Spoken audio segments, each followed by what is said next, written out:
ำนานมาแล้วมีเมืองหนึ่งชื่อว่าทวารวดีซึ่งอุดมสมบูรณ์ไปด้วยข้าวปลาอาหารสัตว์ป่านานาพันธุ์ชาวเมืองทั้งหลายต่างก็พากันอยู่เย็นเป็นสุขมีขนบธรรมเนียมหีดคองอันดีงามเมืองนี้ปกครองโดยพญาธิดีมีศีลธรรมมีความรอบรู้ฉลาดลักแหลมบ่เบียดเบียนข่มเหงกินแหงไผ่ฟ้าราษฎรเวลาใดพญาก็เป็นห่วงแต่บ้านเมืองจึงเป็นที่เคารพหักของไผ่ฟ้าคาแผ่นดินเฮ็ดให้บัลลังก์ของเพิ่นเข้มแข็งตลอดมาเพราะเป็นผู้ปกครองที่ดีพาบ้านเมืองเจริญรุ่งเรืองหลายปีผ่านไปมเหสีของพระองค์ก็ได้ให้ประสูติลูกชายรูปโสมงามผิวพรรณผ่องใสดังกับพระอินทร์ปันแต่งพญาได้ให้หมอโหรมาทำนายตามหีดคองคิดไล่เบิ่งดวงชะตาราศีและพร้อมขนานน้ำให้เมื่อหมอโหรเข้ามาเบิ่งแล้วก็เฮ็ดพิธีเบิ่งดวงชะตาราศีของกุมารพอเบิ่งดีแล้วก็กราบทูลพญาว่าดูลาท่านพญาอันว่ากุมารคนนี้เป็นคนมีชะตามงคลดีหลายเมื่อใหญ่ขึ้นมาสิได้เป็นพญาปกครองบ้านเมืองให้อยู่เย็นเป็นสุขแทนพระองค์แต่ตอนยังน้อยอาจจะเป็นคนที่เลี้ยงยากทางที่ดีพระองค์ควรซอกเด็กน้อยคนอื่นที่เกิดร่วมมือร่วมยามมาเลี้ยงคู่กันจึงจะดีเมื่อกุมารคนนี้มีอายุฮอด14 ปีก็จะได้ขึ้นปกครองบ้านเมืองแทนพระองค์เมื่อพญาได้ยินคำทำนายแบบนั้นแล้วก็ให้เสนาอามาตย์ตีข้องห้องเปล่าชาวบ้านชาวเมืองใครหากมีลูกที่เกิดร่วมมือร่วมยามกับลูกพญาสิขอเอาไปเป็นลูกเลี้ยงเคียงคู่กับลูกของพญาเสนาอามาตย์ประกาศหาอยู่หลายมือในที่สุดพญาก็ได้เด็กน้อยมาเลี้ยงเคียงคู่ลูกของพญาตามความประสงค์เมื่อพญาได้ลูกน้อยมาเลี้ยงคู่กันพระองค์ก็รู้สึกปิติยินดีหลายหาแนวมาเปรียบบ่ได้แต่ปรากฏว่ายังขาดแม่นมที่จะมาเบิ่งแยงดูแลหรือแม่เลี้ยงบังเอิญมีครอบครัวเสนาอามาตย์ขั้นต่ำเมียของลาวเกิดลูกออกมาบ่พอคราวลูกน้อยก็ได้ตายเสียพญาจึงสั่งให้ผัวเมียคู่นั้นเอาเท้าไปเบิ่งแยงทั้งสองผัวเมียคู่นั้นก็ได้หับเอาเท้ามาเลี้ยงเมื่อเวลาผ่านไปหลายปีเด็กน้อยก็ใหญ่ขึ้นได้พากันตั้งชื่อให้เด็กน้อยคนนั้นว่าท้าวคำเมื่อท้าวคำใหญ่กล้าหน้าบานขึ้นซึ่งสามารถที่จะแข่งม้าตีขี้ได้แล้วเนื่องจากในเมืองนี้มีประเพณีขี่ม้าตีขี้เป็นประจำซึ่งถือเป็นประเพณีอันสำคัญของเมืองมื้อหนึ่งพ่อเลี้ยงของท้าวคำสิไปสนามหลวงบ่อนแข่งม้าตีขี้ผู้เป็นพ่อบอกให้ท้าวคำว่ามื้ออื่นเช้าให้ลูกถือขันหมากไปตามตีนม้าน้ำพ่อฝ่ายท้าวคำก็ดีใจหลายที่จะได้ไปน้ำพ่อเมื่อฮอดเวลาพ่อก็ขึ้นขี่ม้าออกหน้าไปก่อนท้าวคำก็ถือขันหมากคอยย่างไปตามตีนม้าแบบบ่ฟ้าวบ่ฟังอย่างทั้งหมดเมื่อพ่อไปฮอดสนามหลวงแนมหาท้าวคำทางใดก็บ่เห็นคิดอยากเขี่ยวหมากก็ป่านนั้นจนตะเว้นบ่ายคอยจึงเห็นท้าวคำคอยย่างมาแบบบ่ฟ้าวบ่ฟังแล้วก็ยื่นขันหมากให้พ่อเคี่ยวพ่อได้ถามท้าวคำว่าเฮ็ดหยังอยู่คือมาซาแท้เทื่อหน้าอย่าเฮ็ดแบบนี้อีกมื้อต่อมาพ่อก็ไปสนามหลวงอีกพ่อได้สั่งให้ท้าวคำแบบเด็ดขาดว่ามื้อนี้ให้ถือขันหมากแล่นนำหลังม้าให้ทันอย่าให้ห่างจากม้าท้าวคำก็ยินดีปฏิบัติตามเมื่อพ่อขึ้นขี่ม้าแล้วม้าก็แล่นไปตามทางท้าวคำก็ถือขันหมากแล่นนำบ่ยอมห่างจากม้าเลยเครื่องเคี่ยวหมากคู่ยาปูนเหี่ยสะทรายไปตามทางแต่ท้าวคำก็บ่สนใจหยังบ่เก็บเอาหยังทั้งนั้นมีแต่ตั้งหน้าตั้งตาแล่นให้ทันม้าอย่างเดียวพ่อไปฮอดสนามหลวงพ่อแนมเบิ่งขันหมากบ่เห็นมีหยังพ่อก็ถามท้าวคำว่าหมากภูอยู่ไสหมดเมื่อพ่อสอบถามท้าวคำก็ตอบตามความจริงโลดว่าเครื่องเคี่ยวหมากภูนั้นได้ตกเหี่ยตามทางหมดตนเองก็ฮู้แต่บ่ได้เก็บไว้เพราะพ่อสั่งไว้ว่าบ่ให้แล่นห่างจากม้าผู้เป็นพ่อเมื่อได้ฟังแบบนั้นแล้วก็อยากให้แต่ก็เฮ็ดหยังบ่ได้ เพราะตนเองหากบอกบ่ชัดเจนมือต่อมาพ่อจึงสั่งแบบละเอียดว่ามือนี้อย่าเฮ็ดคือเก่าแล่นน้ำหลังมาให้ทันมีอย่างตกเหี่ยก็ให้เก็บเอาหมดจื้อไว้เมื่อพ่อได้บอกละเอียดแล้วพ่อก็ขึ้นขี่หลังมาแล้วก็ให้เท้าคำแล่นตามเมื่อม้าแล่นไปตามทางว่าแต่แม่นอย่างตกเหี่ยจากหลังม้าเท้าคำก็เก็บเอาหมดม้าขี่ลงมาเราก็เก็บเอาใส่ขันหมากไว้เรียบร้อยพ่อไปฮอดบ่อนผักเซาเท้าคำก็เอาขันหมากให้พ่อเคี่ยวแต่ก็ต้องผิดหวังอีกเพราะอยู่ในขันหมากมีแต่ขี่ม้าอยากให้ก็บ่เป็นตาให้เพราะตนเองได้บอกแบบนั้นแท้เมื่อเท่าคำได้อายุ7 ปีพอดีผู้เป็นพ่อเลี้ยงเห็นว่าสมควรที่จะเอาเท่าคำไปมอบให้พญาพ่อเลี้ยงจึงบอกให้เท่าคำอาบน้ำแต่งตัวหวีผมแย้งแว่นให้ดีปรากฏว่ากิริยาท่าทางของเท่าคำก็สมเป็นลูกของพญาแท้ๆจากนั้นผู้เป็นพ่อเลี้ยงจึงได้เอาเท่าคำไปมอบคืนให้พญาฝ่ายพญาก็ดีอกดีใจที่เห็นเท่าคำใหญ่สูงด้วยความเอาใจใส่ของคู่สองผัวเมียพญาจึงมอบเสื้อผ้าอาภรณ์เงินคำกำแก้วให้คู่ผัวเมียเพื่อเป็นการตอบแทนบุญคุณเมื่อลูกทั้งสองใหญ่ขึ้นเป็นบ่าวทั้งสองมีผิวพรรณงดงามคือกันพญาจึงหักลูกทั้งสองคือกับแก้วตาดวงใจเมื่อวันเวลาผ่านไปกฎเกณฑ์ของสังขารพญาก็นับมือนับแก่สละการเข่าพระองค์จึงคิดว่าสิฮดเอาลูกชายขึ้นปกครองเมืองแทนจึงสร้างให้เสนาอำมาตย์ตีข้องห้องเปล่าไปทั่วทุกมุมเมืองเพื่อบอกเตือนให้ชาวเมืองมาร่วมพิธีฮดสงฆ์การประกอบพิธีก็มีขึ้นตามฮีตของประเพณีอันจบงามของเมืองมีการฮดสงฆ์เท้าด้วยเครื่องคู่จันหอมมีการฉลองครบงานสร้างสรรค์บรรยากาศในงานให้คึกคืนม่วนซื่นหุ่งเฮืองไปด้วยแสงธูปแสงเทียนเฮ็ดให้พิธีมีความสง่าราศีนับแต่มือประกอบพิธีเป็นต้นมาท้าวก็ได้ขึ้นครองราชย์ปกครองบ้านเมืองแทนพ่อด้วยความห่มเย็นเป็นสุขก้าวถึงพญาผู้เป็นพ่อหลังจากได้ฮดสงฆ์ท้าวขึ้นครองราชย์แล้วพระองค์ก็ฮู้ตัวเองดีว่ามือดับสังขารสิ้นพระชนม์ของตนใกล้หม้อเข้ามาแล้วจึงสั่งให้ลูกชายทั้งสองเข้าเฝ้าแล้วเล่าความจริงทั้งหมดให้ลูกชายคิงๆฟังว่าลูกเป็นคนเลี้ยงยากหลายลูกมีชีวิตใหญ่ขึ้นมาก็ย้อนพ่อได้ไปขอเอาน้องมาเลี้ยงคู่กับเจ้าเพราะว่าเขาเกิดร่วมมือร่วมยามกับเจ้าดังนั้นขอให้เจ้าจงหักแพงน้องจนเท่าชีวิตอย่าฆ่าอย่าตีน้อง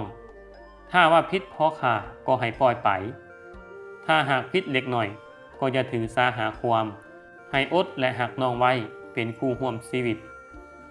เมื่อสร้างลูกเป็นที่เรียบร้อยแล้วพระองค์ก็สิ้นพระชนม์ปล่อยให้ลูกทั้งสองพร้อมกับเหล่าเสนาอมาตย์และไพร่ฟ้าราษฎรพบกับความโศกเศร้าเหงาใจลูกชายพญาก็จัดงานศพให้พญาเป็นที่เรียบร้อยส่วนท้าวคำก็แสดงความกตัญญูรู้บุญคุณ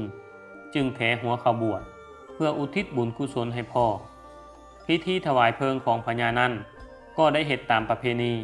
โดยมีการครบงานเป็นเวลา7 เดือนจึงจะปลงศพจากนั้นพญาผู้เป็นลูกก็ได้นำเอากระดูกพ่อไปก่อธาตุความไว้เมื่อท้าวคำได้เข้าบวชก็ได้เปลี่ยนชื่อเป็นจั่วค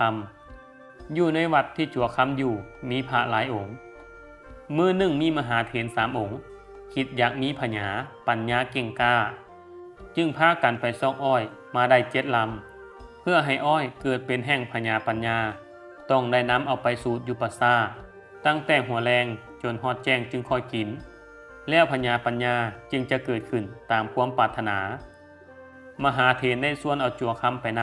ำเพื่อช่วยแบกอ้อยไปส่งอยู่ปัสสาฝ่ายจั่วคำบ่ฮู้เหลี่ยมคมของฝ่ายมหาเถรว่าสิพากันเฮ็ดหยังจึงตอบตกลงสิไปเมื่อจั่วคำได้แบกอ้อยไปส่งจนฮอดปัสสาแล้ว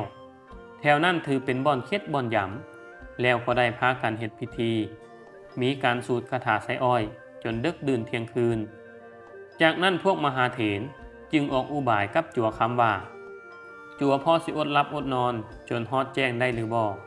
สิให้จั่วอยู่เฝ้าอ้อยนี้พวกอาตมาสิ สิพากันกลับไปนอนอยู่วัดก่อนให้จัวยุท่าฟังเสียงระฆังเมื่อระฆังดังเมื่อใดให้ฟ้าวถอดอ้อยออกจากคายสูตรทันทีแล้วแบกกลับไปไหว้กุฏิหลังแจวัดเมียนไว้ให้ดีคนสิมาลักกินเดี๋ยวสิเสียพญาดีถ้าจัวเฮ็ดได้คือดังที่ว่านี้สิแบ่งปันอ้อยพญาให้จัวคำได้ยินคือแนวนั้นก็คิดยังได้พญาปัญญาจึงตกลงหับปากปฏิบัติตามจัวคำอดหลับอดนอนตลอดคืนพอฮอดตอนเช้าเมื่อได้ยินเสียงระฆังก็ฟ้าวแบกอ้อยมาเมียนไว้กุฏิตามที่มหาเถรบอก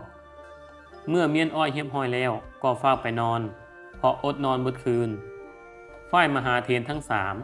ได้โอกาสตอนจัวคำนอนหลับก็พากันมาลักกินอ้อยทั้ง7 ลำจนหมดยังเหลือแต่คอบอนมันแข็งกินบ่ได้จึงทิ่มไว้ให้จัวคำเมียนพอจัวคำตื่นนอนก็มาโงมาเงไปซอกหาอ้อยปรากฏว่าเห็นแต่คอปนอยู่กับขี้อ้อยจัวคำรู้สึกเสียใจหาอันเปรียบบ่ได้ที่ถึกมหาเถรตัวจัวคำก็อดสาเก็บเอาขี้อ้อยนั้นมากินทั้งจมทั้งว่าอันมหาเถรก็โพดบ่อนใดเป็นป้องก็พากันกินหมดเหลือไว้แต่คอบ่อนที่กินบ่ได้เท่านั้นแต่ความจริงแล้วบ่อนปองอ้อยที่มหาเถรลักกินนั้นบ่มีพญาขังอยู่เลยพญาได้มาโฮมอยู่บ่อนขออ้อยหมดเมื่อจัวคำได้กินขออ้อยแล้วก็เกิดมีพญาปัญญาอันเฉลียวฉลาดว่องไวมีไหวพริบปฏิภาณโวหารอันเก่งกล้าขึ้นมาทันทีอีก3 มื้อต่อมา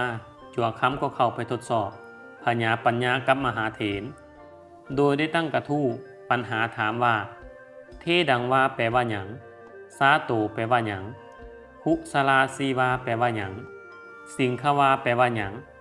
แปะแปะซ่อนปะปะยายาแปลว่าหยังคำถามของจัวคำทั้งหมดนี้ซุ่มมหาเถรบ่มีไผแปลได้คิดในใจว่ามันต้องเป็นภาษาบาลีสั้นเลิศหรือเป็นปริศนาธรรมสั้นสูงแน่นอนมหาเถรพากันซอกหาในคัมภีร์ดีกาตำราใบลานบ่อนใดก็บ่เห็นคำตอบในที่สุดมหาเถรก็พากันยอมบ่ฮู้ว่าจัวคำเอาคำถามนี้มาแต่ไสเมื่อเห็นว่าซุ่มมหาเถรตอบบ่ได้จัวคำจึงตอบให้ฮู้ทั้งเว้าแบบอวดอ้างมหาเถรว่าอันของซำนี้สิคิดยากคิดซ่าหยังมหาเถรเมื่อมหาเถรยอมแล้วจัวคำก็บอกว่าเทดังว่าแปลว่างวงสร้างซาโตแปลว่าคันค่าคุสลาซีวาแปลว่าคุห้างขี้เมียงขี้ซียาคุมดสิงขวาแปลว่างูสิงแปะแปะซ่อนปะปะยายาแปลว่ากองขี้ควายมันขี่ซ่อนกันย้ายไปตามทุ่งนาฝ่ายมหาเถรเมื่อได้ยินคำตอบก็คิดเครียดอยู่ในใจเพราะบ่นึกบ่ฝันว่าจัวคำจะเอาเรื่องใกล้โตมาถามจึงคิดว่ามันมีความลึกลับซับซ้อนและเป็นปริศนาธรรมมื้อหนึ่งในขณะที่จัวคำกำลังอาบน้ำอยู่ใกล้วังมีพ่อค้าสาวขายพวกหนึ่งกำลังหาเมี่ยงมาขายพอมาฮอดแค่แม่น้ำพ่อค้าจึงห้องถามจัวคำว่าน้ำนี่เลิกตื้นส่ำใดจัวคำตอบไปว่าเลิกหรือตื้นก็เบิ่งเอากะเดียวว่าพวกเจ้าก็เห็นอยู่พวกพ่อค้าจึงถามจัวคำตื่มว่าสายน้ำนี่พวกขน้อยข้ามได้บ่จัวคำตอบว่าไผสิข้ามได้แม่น้ำบะกงกวงมาสั่งถามแนวเป็นไปบ่ได้แท้คันมีพระอินทร์ลงมาอุ้มเอาข้ามจึงจะข้ามได้พอพวกพ่อค้าได้ยินคำตอบของจัวน้อยคัดหูแนวนั้นจึงท้าพิสูจน์ความจริงกับจัวคำทันทีถ้าพวกขน้อยข้ามน้ำนี้ได้จัวสิเสียยังให้จัวคำตอบไปว่า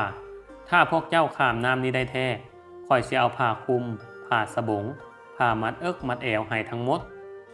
จัวคำถามคืนว่าแล้วถ้าพวกเจ้าข้ามบ่ได้เด๋สิเอายังให้ลองว่ามาเบิ่งพ่อข้าหับปากเป็นเสียงเดียวกันว่าถ้าข้ามบ่ได้สิยอมเสียเมียงให้จัวแต่จัวคำยังเตือนพ่อข้าว่าอย่าพนันแข่งขันกันเถาะมันสิเสียเมียงพวกเจ้าละล่าเดี๋ยวสิบ่มีเมียงไปขายต่อแต่พ่อข้าก็ยิ่งรู้สึกว่าจัวน้อยองค์นี้อวดเก่งข่มเพิ่นย่อโตจึงพากันว่าสิข้ามแม่น้ำนี้ให้ได้ เมื่อทั้งสองฝ่ายตกลงปลงใจกันได้เป็นที่เรียบร้อยแล้ว พวกพ่อค้าก็พากันแบกหาบเมียงย่างข้ามน้ำไปบางคนก็ลอยบางคนก็มุดน้ำไปเอาแต่ผู้สิคิดออก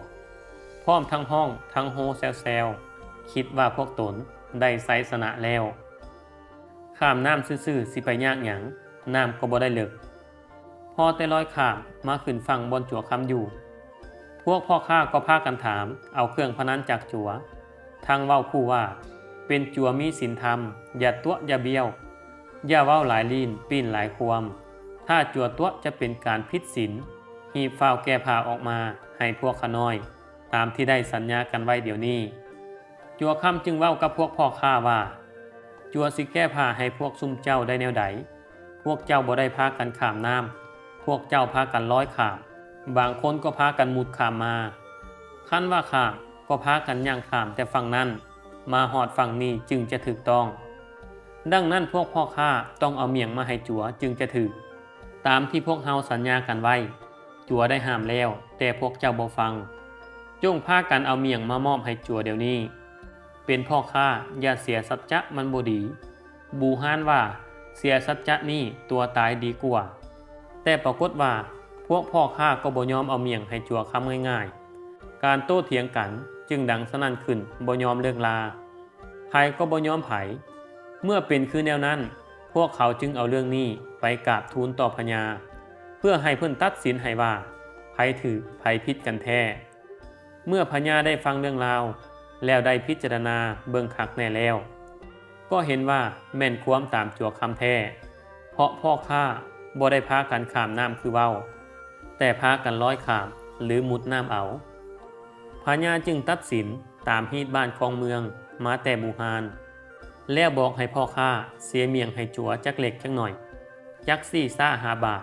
อย่าให้เอาลื่นเอาเกินนั่นแล้วก็เว้าดีหัวม่วนน้ำกันจะดีกว่า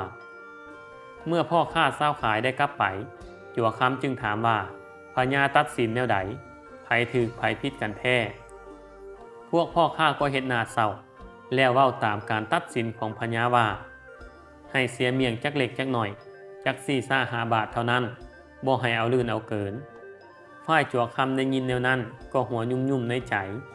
แล้วเว้ากับพ่อค้าว่าพญาเพิ่นตัดสินถูกตามฮีตของดีแล้วเว้าแล้วจั่วคำก็เอาบาทหาหน่วยและซ่าอีกหาหน่วยมาตั้งไว้ให้พวกพ่อค้าเอาเมียงมาใส่ให้เต็มซี่ซ่าหาบาทพอพวกพ่อค้าได้ยินแบบนั้นก็ปานว่าตายทั้งยืนคิดว่าแม่นซี่ซ่าหาบาทตาซิงอันนี้มันแม่นซี่หน่วยกะซ่าหาหน่วยบาทเมียงพวกเขาที่อยู่ในกะซ่าก็หมดทันที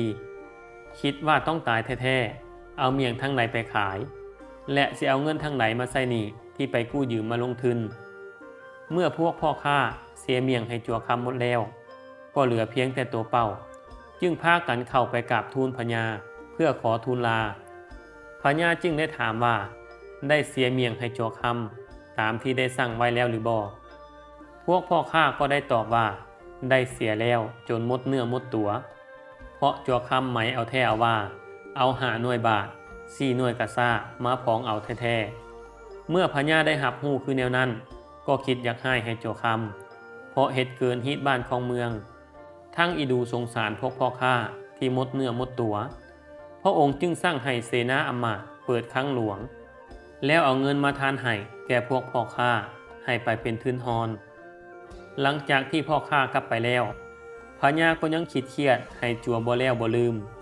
จึงมีคำสั่งให้จั่วลาสิกขาออกมาเป็นชาวบ้าน